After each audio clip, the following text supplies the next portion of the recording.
You are watching programming from the East-West Center in Washington, D.C.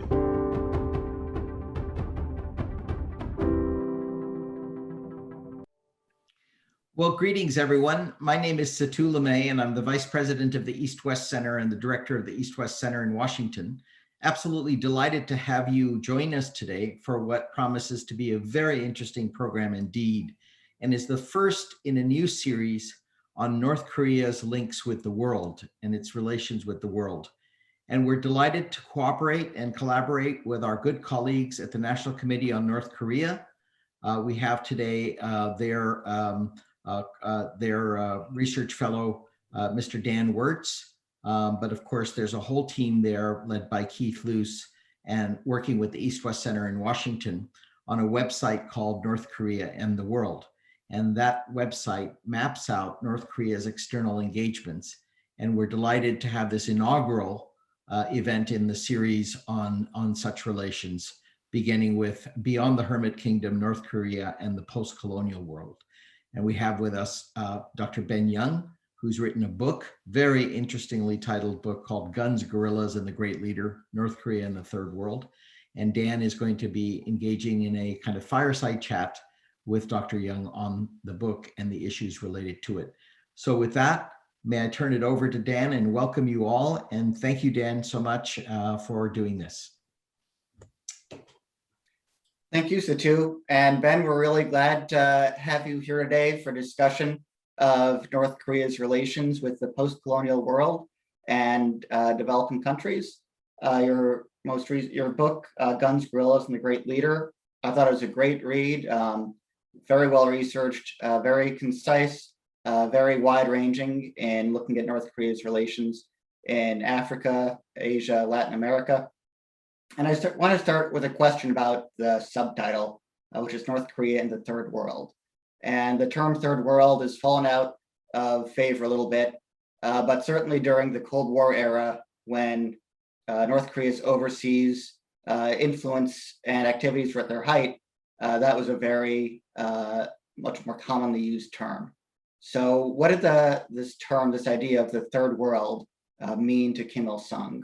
And what did it mean more generally to the North Korean people? Well, first of all, thanks, Dan, for having me on this webinar series. And thank you to East-West Center and NCNK for doing this. I think it's really important to talk about North Korea's relations with the global South, or what I like to call the post-colonial world order. As for your question, I use the term Third World because my book primarily concentrates on the Cold War era, and the Third World was, during that period of time, was the preferred way of referring to the developing nations, because the Third World, it was meant to be a distinct way of development that was going to be different from the First World, the US-led global capitalism. It was going to be different from the Soviet-led socialist Second World. It was going to be a third way to development. It was going to be non-aligned. It was going to be based on national independence and sovereignty. And North Korea really prioritized national sovereignty as a key facet of the country's identity. Kim Il-sung, as most of you know, was a guerrilla fighter, and he also had this kind of guerrilla ethos that he brought into his policy making. What I mean by that is that he saw the world as being kind of divided between big and small countries. And he sympathized with the plight of a lot of these national liberation movements and these anti-colonial armed struggles. And so my book really looks at North Korea's historical relations with the Third World nations. And as for the second part of your question, what does this mean for the average North Korean? Well, the North Korean state-run media talked a lot about what was happening in the Third World, whether it was national liberation movements in Angola or what was happening in Cuba. North Korean state-run media really prioritized this kind of mentality of global anti-imperialism and anti-colonialism, that they weren't the only ones carrying on this struggle, that there were people all around the world kind of on the front lines of anti-imperialism, that this was kind of not just a case of David versus Goliath, that there was many Davids around the world fighting the big bad American empire. And so, even today, if you look at KCNA or Rodong Shinmun, the North Korean state-run media still talks a lot about what is happening in the global South, whether that is emphasizing solidarity with Maduro's regime in Venezuela, or talking about political exchanges with Cuba or Vietnam. There's still this discourse of anti-colonialism that's still around. It is still part of the North Korean propaganda output. And looking at the other side of the equation, particularly during the Cold War era, how attractive was North Korea as a model for other post-colonial countries? What did North Korea have to offer to post-colonial countries, either ideologically or materially? Yeah, so that's a great question. Nowadays, the Western world looks at North Korea as an economic basket case. It's a deeply impoverished country, lacks paved roads. It has a pretty depleted medical system. But during the Cold War era, up until about the mid-1970s, North Korea's development looked really admirable to a lot of countries around the world. It rapidly industrialized after the Korean War. It had a highly built military. It also, what I found in a lot of archival documents is post-colonial leaders would go to North Korea and they would talk about how disciplined the North Korean people are. And they wanted to bring back that kind of system back to their country. So I have written about how a lot of African leaders wanted to implement and did implement mass games, the North Korean style mass games in their country. So it happened in Togo, it happened in Zimbabwe, it happened in many countries in Africa where they kind of indigenized the North Korean style mass games for the domestic populations. And even today in Zimbabwe, in the primary school curriculum there, they still have a mass games component. So North Korean development was not only admirable from a political lens, it was also meant on an organizational lens, that the North Korea's organizational life was something that appealed to a lot of post-colonial leaders. Because if you're a post-colonial leader who just got out of a brutal anti-colonial struggle, there's some internal disorder, you want to bring cohesion and you want to bring unity to your system. And the North Korean system, at least from the outside, looked admirable. Unfortunately, this North Korean discipline was a result of their extremely authoritarian system and the fact that the government had dominated the everyday lives of their people. But this was something that I think is important to consider, that North Korea today seems like, why would that ever be a model? But during the Cold War era, you can understand why a lot of countries wanted to emulate certain aspects of this system.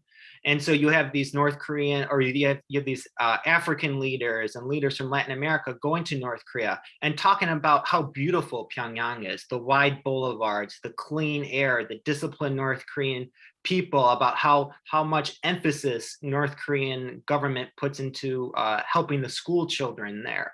This was all things that really appealed to leaders of the third world.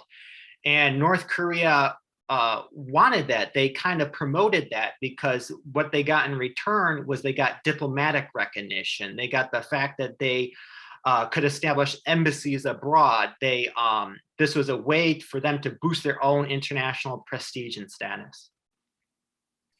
Thanks.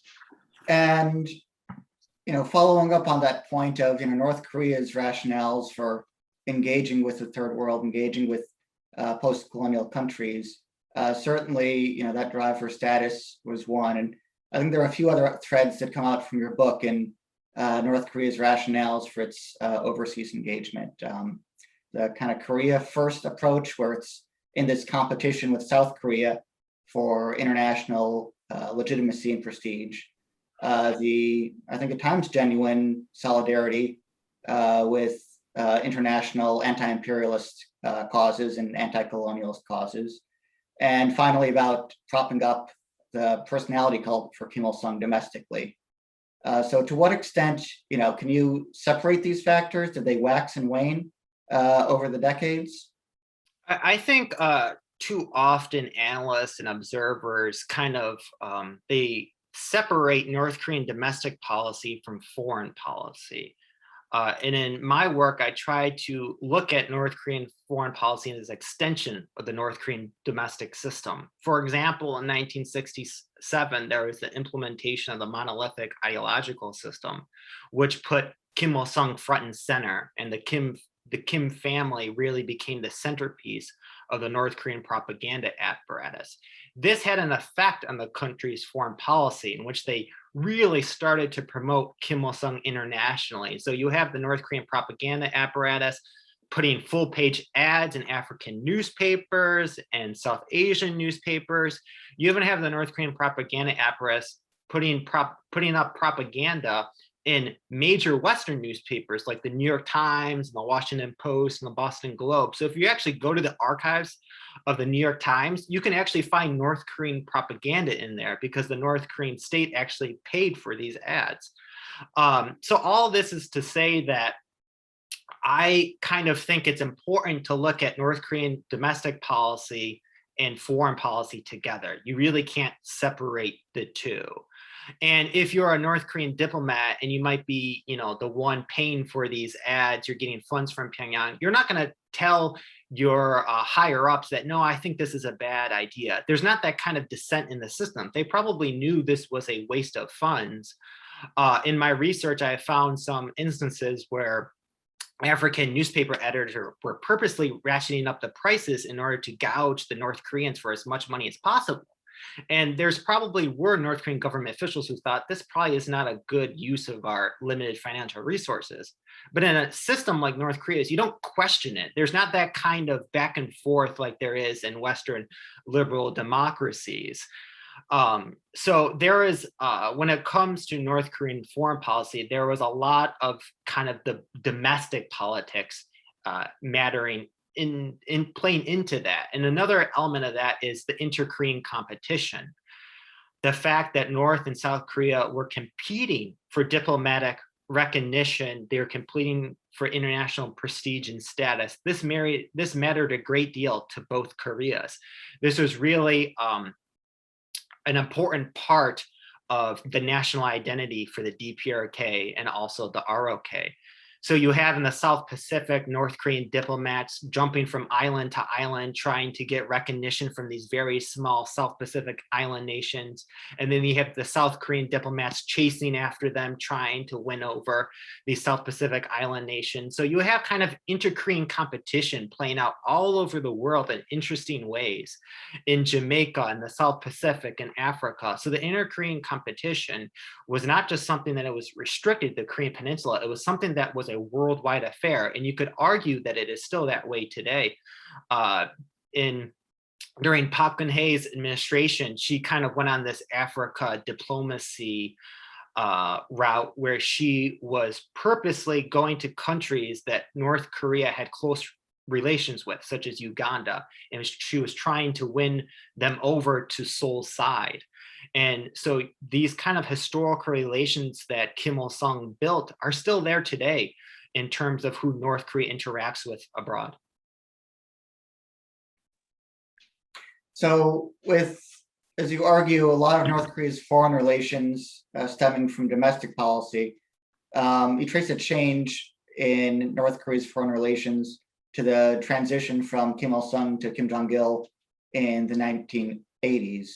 Could you describe, how did that domestic power transition and Kim Jong-il's rise affect how North Korea engaged with the rest of the world? And to what extent was the change, not necessarily about the power transition itself, but North Korea's changing international status and reputation vis-a-vis South Korea? Yeah, that's a great question. There's still a lot of unknown about that transition, about whether Kim Il-sung he had it from the get-go that he was going to have his son become his successor. Other analysts have observed that perhaps Kim Jong-il actually wrestled power away from some of the other political rivals who may have succeeded Kim Il-sung. So there's still a lot of unknown because the North Korean archives are obviously not open to outsiders. The limited evidence that we do have comes from Eastern European archival documents. Many of them are housed at the Woodrow Wilson Center's Digital Archive, which is a fantastic resource. And if you would want to know more about North Korean history, I always urge people to go to the Woodrow Wilson Center's website and look at their digital archive.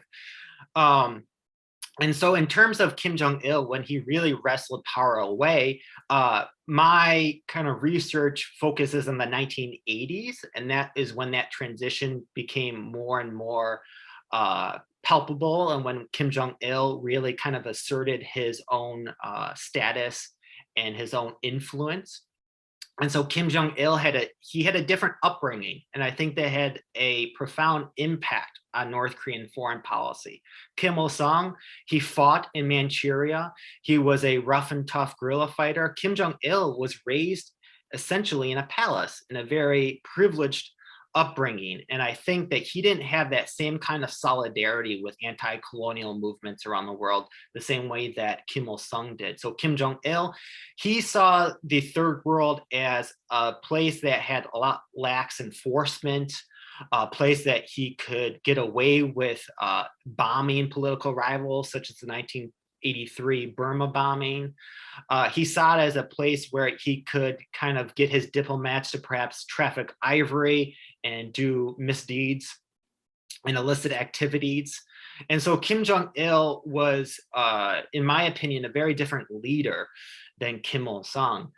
And in terms of Kim Jong-un, he is also a bit different from Kim Jong-il. Kim Jong-un really used, he thought non-state actors could be a good way of selling weapons.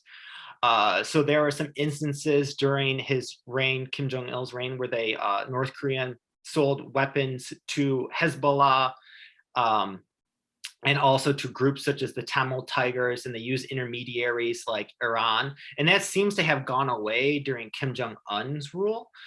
So there seems to be a lot less emphasis on helping non-state actors. But Kim Jong-un still has workers in many countries in Africa. UN sanctions have kind of curbed that, but some of that activity has gone underground. And so there's a lot of kind of really good journalism that has come out in terms of trying to uncover North Korea's illicit activities. And as you said, a lot of the competition for legitimacy between North and South Korea still continues in contemporary times. You cited Park Geun-hye's Uganda trip, and during particularly the 2016-2018 period, when we had this maximum pressure policy from the US at its peak, there's a lot of pressure on developing countries, as well as some developed ones, to cut ties with North Korea, to close down embassies, to enforce sanctions. And it seems like some of these countries, some developing countries, did at least downgrade their relations with North Korea. How effective do you think that maximum pressure campaign in cutting off some of North Korea's foreign ties? And to the extent that some countries did start to downgrade relations or enforce sanctions to some extent, do you think that's kind of a temporary phenomenon or a more long-lasting one? It's a big question. I was listening to the NK News podcast today, actually, and H.R. McMaster was being interviewed, and he talked about how he thought the maximum pressure campaign brought Kim Jong-un to the negotiating table to talks with Donald Trump. And so it seems like there's kind of two schools of thought on what made Kim Jong-un go to Hanoi and Singapore. One is that he felt more comfortable with his nuclear development program. The other school of thought is that the maximum pressure campaign really made Kim Jong-un feel a lot more susceptible to pressure, and that the economic catastrophe in North Korea was ever increasing. So, who knows exactly what was going on in Kim Jong-un's head? It could be perhaps both.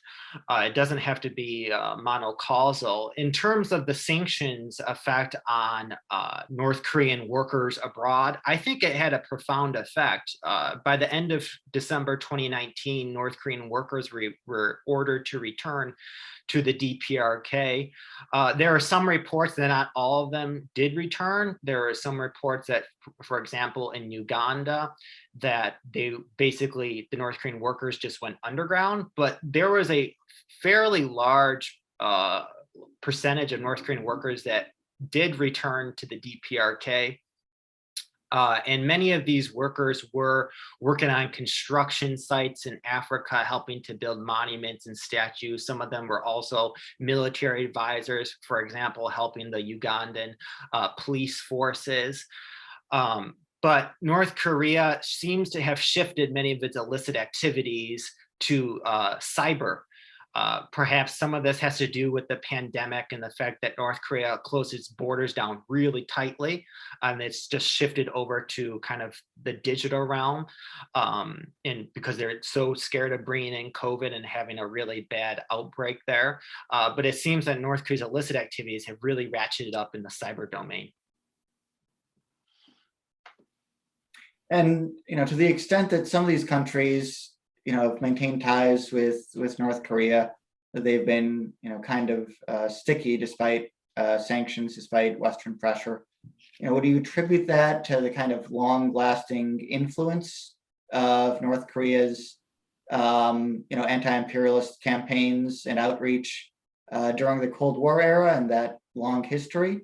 Or is it more transactional on both sides now? Is it just, North Korea has something to offer, and the countries that it's dealing with have money to pay for it?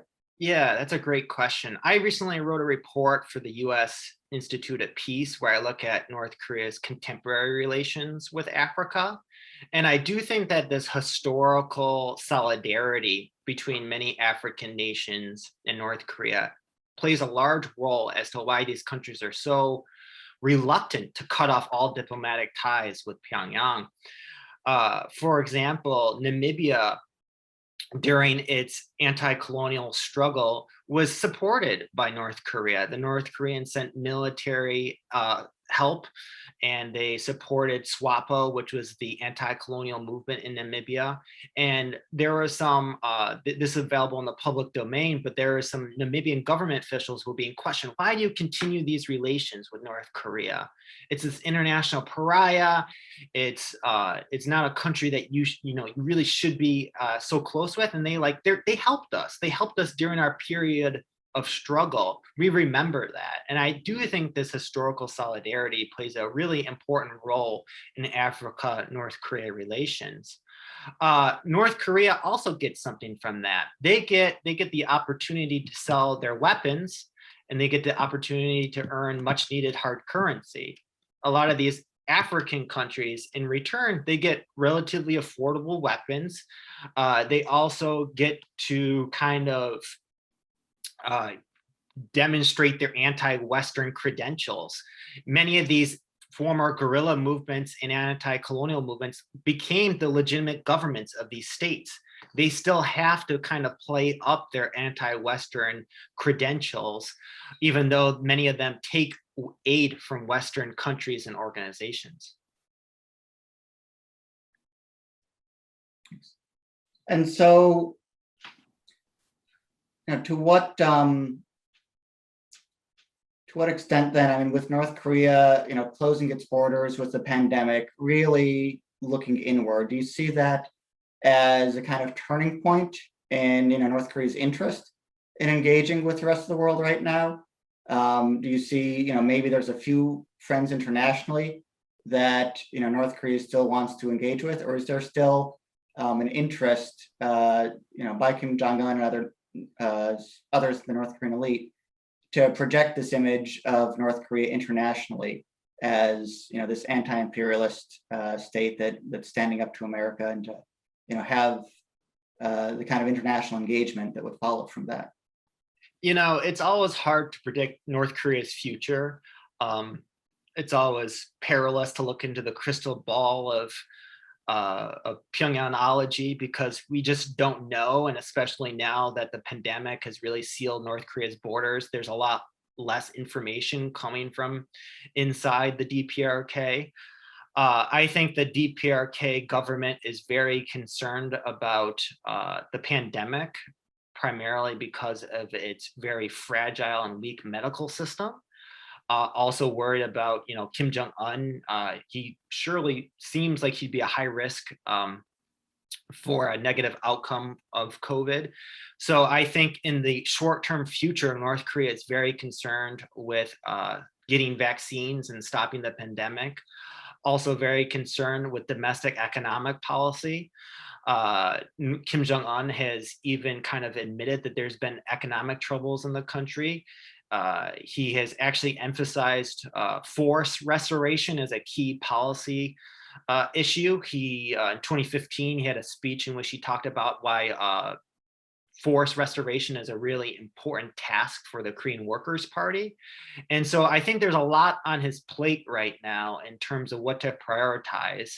But at the end of the day, he needs to continuously fill the coffers of the Workers' Party, keep the politically elite happy, and also keep the nuclear arsenal up to date. And this all depends on much needed hard currency. Recent news reports have suggested that North Korea is going to reopen trade with China. And so this might be because the economic situation in North Korea is getting pretty desperate, but there's not a lot of information about that can be verified. So, in this, my non-answer to your question is just a result of, we don't know. I tend to think that North Korea will continue many of its long-standing partnerships with countries in the global south, such as Uganda, because it's mutually beneficial. And North Korea is really adept at getting beyond some of these sanctions, whether it is using false ship names, kind of using some cover that they are really good at in terms of changing the names of North Korean banks. So this is all part of, the future North Korean policy, which we don't totally know yet. But it seems that Kim Jong-un is really focused on the economic situation of North Korea. There's a reason why he asked Donald Trump to release sanctions, and that's because it has a profound impact on the North Korean domestic situation. Thanks, and I encourage people in the audience to ask questions in the Q&A. I've got one more question of my own, which is, there's always been, I think, a hesitancy on the part of North Korea in how they engage internationally. They've always been fairly guarded, particularly when it comes to Westerners coming into the country. I think they've welcomed engagement, but engagement on their terms, where they're able to kind of control the context. Historically, has that always been the case? Is North Korea, when it's sent people abroad to train folks for the mass games, or military advisors, or diplomats abroad, has there always been this kind of history of having this arm's length engagement, or has that changed over time? That's a great question. I think there isn't a lot of information about this, because the people that I would need to interview with this are the North Korean workers who lived in Africa, lived in the global south. Most of my evidence comes from archival documents. And it seems that North Koreans worked quite closely on the ground with a lot of third world government officials and military leaders. Whether it was training Robert Mugabe's 5th Brigade in Zimbabwe, or whether it was helping to train mass games instructors in Africa, or whether it was sending aid to Cubans after Hurricane Flora in 1963. These were really, all these actions suggest a really close partnership between North Koreans and people of the global south. This didn't seem like something that was done at arm's length. It seems like something that was genuine. and but it was not just totally selfless. North Koreans gained something in return, and they gained international prestige and status and diplomatic recognition. And this was something that mattered a great deal to the DPRK, because for a long period of time, they really were seen by much of the world as the more advanced government on the Korean Peninsula. It's just South Korea's economic transformation is just really remarkable. It went from an aid receiving country to an aid donating country. It's the only in the world to do that. And so sometimes we take for granted that that South Korea has transformed so rapidly in such a short period of time, and that kind of has left North Korea in the dust, so to speak, in terms of diplomatic relations. And it's not just the South Korea's economy that has appealed to a lot of people around the world. South Korean pop culture, K-pop, is one of kind of the main cultural exports of South Korea. And you can go to Southeast Asia, Latin America, and there's a lot of K-pop fans. And I think that has also had a profound influence on inter-Korean competition. And on the kind of soft power front, you write in your book a little bit about these Korea friendship societies around the globe. What was the role that they played or continue to play potentially in, sending out, messages that are friendly to North Korea, encouraging this kind of North Korean soft power in different ways? Yeah. So these North Korean friendship societies are still around. They are often referenced in the North Korean state-run media. They are very real. Some analysts have speculated whether they're real or just fabricated by the North Korean government, but they are real. And it seems that there are some real kind of enthusiasts of the North Korean system that are still around today.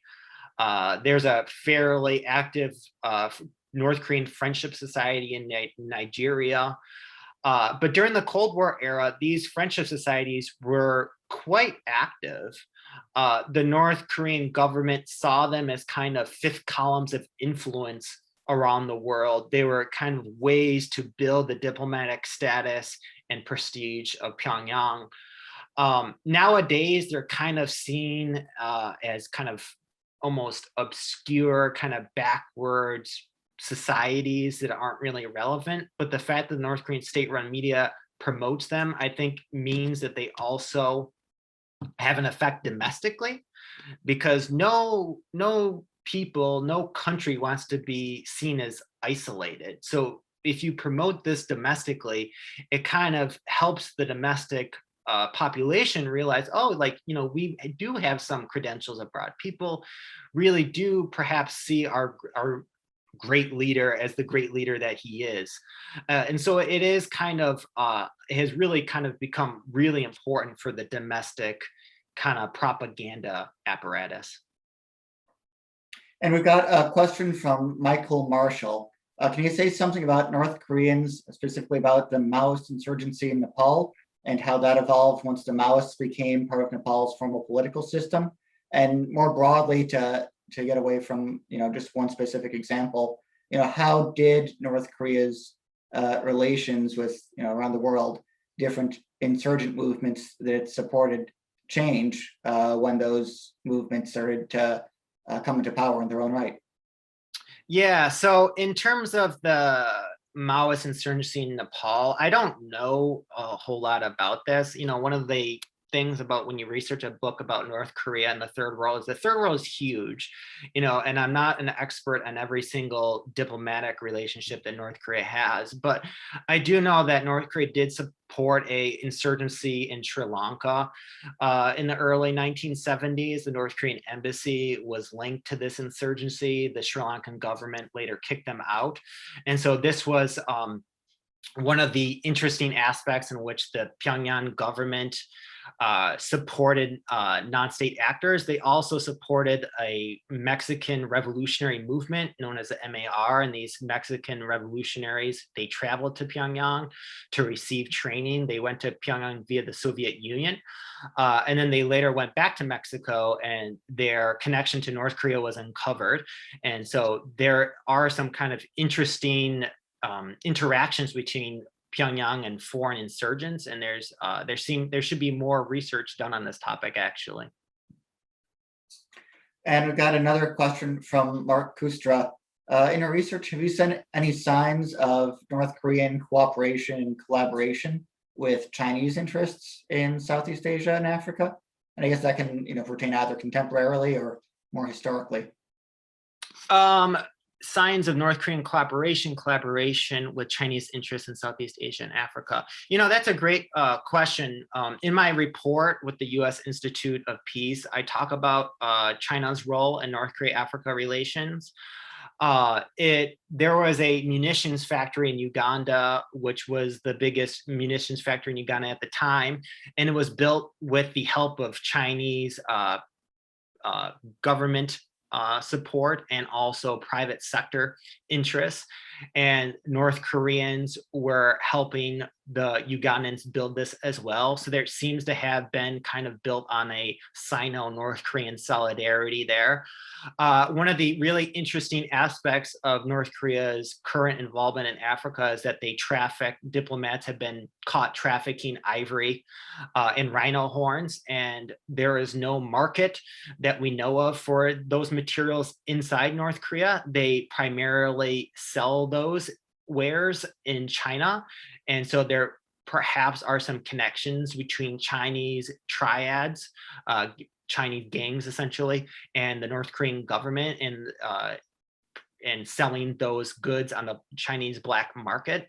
So that is kind of a very difficult area of research, because the Chinese government obviously does not want to make that known. And it's also unknown whether the Chinese government really wants this to happen. It seems that there is also some just Chinese citizens, specifically belonging to these gangs, that have some connections to the North Korean diplomats who traffic ivory and rhino horns. And we've got a question as well from David Hall, looking at chapter 3 in your book, citing a CIA document discussing how North Korea was the first communist government to default on its debt. Could you explain a little bit about where those debts came from, and bring this into the third world as well? To what extent has North Korea's inability or failure at times to be able to repay countries in the developing world for things that North Korea's imported from those countries affected relations with developing countries? So my book is not a history of the North Korean economy or political economy. My book is primarily a diplomatic history. So North Korea's international debt was primarily owed to Japan. And in terms of the North Korean economic situation, it seems that in the mid-1970s is when things really started to fall off inside the DPRK. But what's interesting is that for a long period of time, North Korea emphasized that they rehabilitated their economy post-war with just their own help. They really discounted the Soviet and Chinese assistance. And so on one hand, they're promoting this agenda of national independence, an independent economy, self-reliance, but on the other hand, they accepted huge subsidies from Moscow and Beijing. And it was really kind of a case of they were promoting self-reliance under the rubric of Juche, but on the other hand, they were willingly accepting huge amounts from the communist superpowers. And I think we'll have time for one or two more questions. One comes from Sabine Burghardt. What is the scale of medical aid and training and disaster relief aid in North Korea's cooperations with countries of the global south. You briefly mentioned aid to Cuba. Are there more examples of this? What was the scale of medical aid, training, disaster relief? You briefly, there are actually North Korean doctors that have been sent to countries in Africa. There were actually North Korean doctors in Nigeria and Libya that were recently found out. North Korean doctors, some of them, there were some reports that they were actually killed by Boko Haram in some unfortunate attacks. There was also a Radio Free Asia report that talked about North Korean doctors in Tanzania. These are primarily kind of much needed reservoirs of hard currency for the regime. The Radio Free Asia report talked about how these North Korean doctors were prescribing herbal medicines and traditional medicine for like very serious diseases. And so in terms of this historical component, I did not find a lot about North Korean medical internationalism. It seems like the Cubans were quite adept at that. But North Korea today still has doctors abroad in Africa based on news reports I've seen. And it seems like it's not based on any sort of like international solidarity. It's based more on much needed hard currency and gaining that for the regime. And I think we've got time for one final question. It comes from Tycho van der Hoog. Research on DPRK diplomatic ties usually focuses on elites. But what are your thoughts on writing a more inclusive history from below? Would that be possible? That's a great question. One of the most important ways to kind of research North Korea's diplomatic history from below is trying to look at newspapers from these countries. So one of the good ways in which I really looked at North Korea's relations with Africa is by looking at African newspapers, looking at the memoirs of officials that worked in these countries, because they were sometimes very clear about what the North Koreans were doing there. They sometimes gave more info than what I found in the North Korean state-run media, which tends to, gloss over any troubles, only highlight the great things that they're doing. So writing about North Korean history from below in any angle, whether it's the economy, politics, diplomacy, is really difficult because you can't go to North Korea and research there. You can't interview North Koreans freely. North Korean defectors are a great source of information, but they are kind of exceptional in the sense that they were the ones who left North Korea, so they're not representative of the whole. And so researching North Korean history always comes with its own kind of caveats and issues. So it's I hope in the future that we can go to North Korea and look into the archives of the Korean Workers' Party and really get a true history of the North Korean diplomacy. And I hope that my book is just a stepping stone for many other studies into this field. I really hope that my book is just a very small part of a greater history that is yet to be uncovered. Well, let's hope that there's more possibilities for uncovering that history and learning more about this really interesting topic.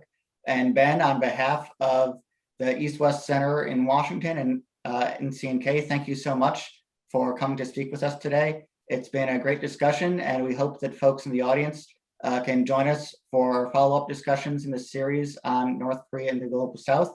Please keep an eye on your inbox for the next event in this series. And thank you all for coming today. Thank you. Thank you, Ben. Thank you, Dan. Appreciate it very much. Terrific program.